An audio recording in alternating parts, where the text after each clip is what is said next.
नमस्कार, मैं हूं आशुतोष और आप देख रहे हैं पब्लिक फर्स्ट का खास प्रोग्राम एस्ट्रोलॉजी फर्स्ट। और हमेशा की तरह हमारे साथ मौजूद हैं प्रसिद्ध ज्योतिषाचार्य पंडित अरविंद तिवारी जी। पंडित जी, आपका बहुत बहुत स्वागत है। जी नमस्कार। पब्लिक फर्स्ट के जितने भी दर्शक हमारे इस प्रोग्राम को देख पा रहे हैं उन सभी को मेरा बहुत बहुत नमस्कार। पंडित जी, इस समय हमारे पड़ोसी मुल्क पाकिस्तान से जो खबरें आ रही हैं बेहद चौंकाने वाली हैं। और इमरान खान को लेकर जिस तरह से वहाँ पे द्वंद्व चल रहा है कि कभी वो पकड़ में आते हैं, कभी बाहर निकलते हैं, कभी अदालत उनको छुड़वा देती है, लेकिन फिर उनकी जो हुकूमत है उनको पकड़ने के लिए वहाँ पर कस्में खाती है।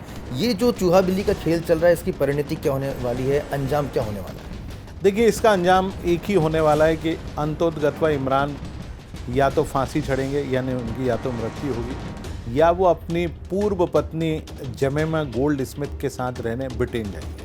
दो ही परिणति है, क्योंकि अब उनकी पार्टी का खेल पाकिस्तान में समाप्त होने वाला है। पाकिस्तान की जो सेना है, पाकिस्तान की जो मिलिट्री क़ियादत है, जिसके सर्वे सर्वा जनरल आसिम मुनीर हैं, जिनको इस समय इमरान खान साहब ने अपने टारगेट पे ले रखा है। और उनका एक ही उद्देश्य है, जिस प्रकार से नवाज़ शरीफ और उनकी बेटी बीबी मरियम नवाज़ ने उस समय के जनरल कमर जावेद बाजवा साहब को टारगेट किया था, उनको लगता था कि ठीक वही स्ट्रेटजी अपना के वो आसिम मुनीर के खिलाफ और उनको अपने दबाव में लाएंगे और एक बार पुनः वो चाहेंगे कि GHQ यानी रावलपिंडी उनकी सरकार बनाए। पर जैसा आपने कहा कि चूँकि ज्योतिष का प्रोग्राम है तो ज्योतिष के हिसाब से बताता हूँ। देखिए, इमरान खान की कुंडली कर्क लग्न और कुंभ राशि की है। कर्क लग्न, सप्तम भाव में उच्च का मंगल बैठा हुआ है, और आप देखेंगे वर्तमान में नीच का मंगल लग्न में बैठा हुआ है, और उनकी राशि में शनि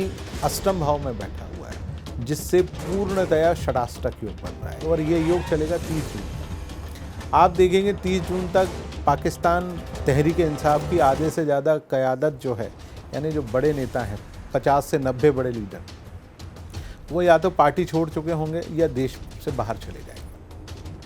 नतीजतन इमरान खान को चलाने वाले और इमरान खान को मदद करने वाले लोगों की संख्या में काफ़ी हद तक कमी आएगी। आज ही की एक बड़ी घटना है, पुराने पाकिस्तान के जो जनरल थे, जनरल जंजुआ, उनकी बेटी इस समय पाकिस्तान में इस्लामाबाद हाई कोर्ट के बाहर एक मिलिट्री वैन में सड़ रही हैं, जो कि एक बहुत बड़ी ड्रेस डिज़ाइनर है। आप देखिए क्या हाल हो रहा है। केवल इमरान खान की एक बेवकूफ़ी ने 9 मई का जो वाक़या घटा, और उस बेवकूफ़ी ने एक प्रकार से पाकिस्तान में इमरान खान को लगभग खात्मे की तरफ लेके गया।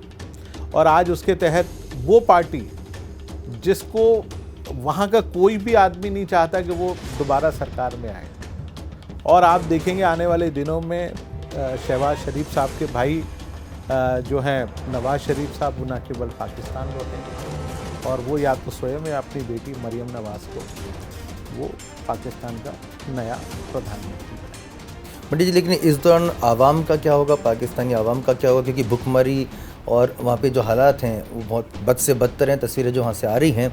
आवाम का क्या होगा और पाकिस्तान का भविष्य क्या है? देखिए, पाकिस्तान की आवाम जैसी है और भी इससे ज़्यादा बदतर हालत में रहेगी, क्योंकि पाकिस्तान की आवाम को उस बदतर हालत में रहने का एक प्रकार से आदत सी पड़ गई है। लेकिन चूँकि पाकिस्तान में जो सबसे ज़्यादा पैसा लूटा हुआ है वो नवाज़ शरीफ के लोगों ने लूटा हुआ है, या आसिफ अली जरदारी ने लूटा हुआ है। क्योंकि इनको वहाँ पर फिर से चुनाव जीतना है तो एक साल में ये कुछ ना कुछ वहाँ ज़रूर करेंगे, जिससे वहाँ की जनता को न केवल ये राहत देंगे और जनता इनको एक बार पुनः चुन के भेजेगी। जब इनके सामने कंपटीशन ही नहीं होगा तो कैसे हारेगी? जब सारी पार्टियाँ एक साथ है, PDM में पीपल्स पार्टी, मुस्लिम लीग नवाज़ और हमारे मौलाना डीजल की जो पार्टी है, तो तीनों एक साथ हैं, जिसको PDM कहा जाता है। तो आप सोचिए, जब तीनों एक साथ हैं तो तीनों एक साथ क़यादत में आएंगे, बारी बारी से प्रधानमंत्री बनेंगे।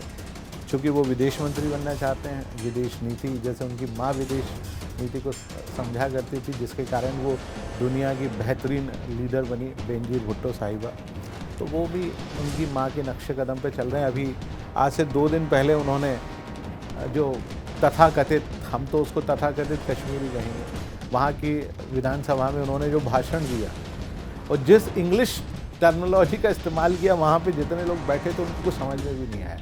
पाकिस्तान की मीडिया कह रही कि इन्होंने 50 साल पुरानी इंग्लिश के तर्जुमान माने शब्दों का इस्तेमाल किया। तो आप सोचिए कि लोग आजकल के शब्दों को नहीं समझ पाते, पर वहाँ 2-3 लोगों से ज़्यादा समझ नहीं पाए, क्या बोले खुद समझे और चले गए। जनता उनकी बात। पंडित जी, इस बीच लगातार कई ज्योतिषी और आपने भी भविष्यवाणी की है कि पाकिस्तान बहुत जल्द टुकड़े टुकड़े होगा, पीओके वापस से भारत में शामिल होगा, तो इन सब के बीच में इस तरह के हालात कब तक बनते थे? देखिए 2025 के बाद जब शनि का ट्रांजिट मीन राशि में और शनि मेष राशि को पार करके वृषभ राशि में पहुंचेगा, यानी वो 5 साल का पूरा समय तो लगेगा। 5 साल के अंदर 2025 से 2031 के बीच में पाकिस्तान के 3 टुकड़े हो चुके होंगे और मुझे लगता है कि 2027 के आसपास पीओके भारत के पास आ चुका होगा, लेकिन अभी नहीं आएगा, अभी थोड़ा सा समय लगेगा, लेकिन आएगा ज़रूर। खुद पाकिस्तान की आवाम, जो गिलगिट बल्तिस्तान और आज़ाद कश्मीर की जो आवाम है, वो वहाँ से प्रस्ताव पार करेगी और वो खुद ही बैरिकेड तोड़ के भारत में शामिल हो जाएगी। भारत को मेहनत भी नहीं करना पड़ेगी। मैंने वहाँ के जो आर्थिक हालात हैं, मैं आपको बताऊं, आज से 3 दिन पुरानी एक बहुत अच्छी खबर एक न्यूज़ चैनल पे चल रही थी कि किस प्रकार उन्होंने बिलावल भुट्टो अपनी फॉरेन पॉलिसी को सही साबित कर रहे थे कि सऊदी अरब, चीन और तुर्की और इंडोनेशिया, उन्होंने कश्मीर में G20 का जो एक समिट रखा गया था टूरिज़्म को लेके, उसका बायकॉट किया। उन्होंने कहा ये पाकिस्तान की विदेश नीति की फतह है। वहाँ के तर्जुमान क्या कह रहे थे, सुनने लायक चीज़ थी। एक 2 शब्द उन्होंने जो कहे, उन्होंने कहा चीन क्यों नहीं गया, चूँकि चीन के भारत के साथ डिस्प्यूट है, चीन गिलगिट बल्तिस्तान में CPEC बना रहा है, इसलिए वो जाता ही नहीं। तुर्की का पहले से ही कश्मीर को लेके हमेशा यूनाइटेड नेशंस में खिलाफत रही, और इस समय इंडोनेशिया सारे मुसलमान जो कंट्री हैं उसकी क़यादत कर रहा है, उसका नेतृत्व कर रहा है। तो सऊदी अरब को मजबूरी में नहीं जाना पड़ा।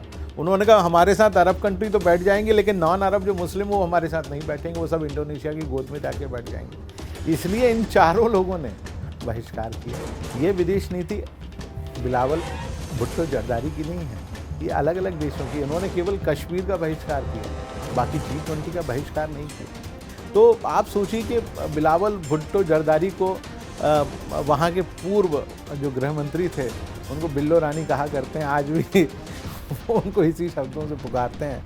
तो ये पाकिस्तान की स्थितियां हैं और आने वाले दिनों में पाकिस्तान का हाल इसी प्रकार से रहेगा, कंगाली में जिएगा, चूँकि वो बना ही कंगाली के लिए था। ग्रह स्थितियाँ ही ऐसी हैं कि कंगाली में जीवन जिएंगे।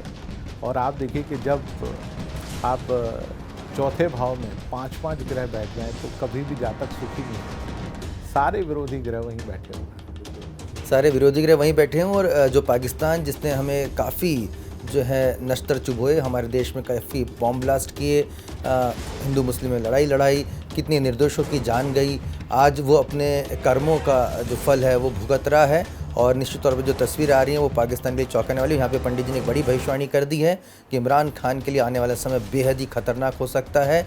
अगर वो बच पाए तो निश्चित तौर पर, जो कि पाकिस्तान में इस तरह की परंपरा भी रही है कि वहाँ के तमाम जो प्रधानमंत्री हैं, जो तमाम जो ताकतवर लोग हैं, उनको कभी फांसी पे चढ़ा देते हैं या फिर उनकी अलग तरह से मौत हो जाती है।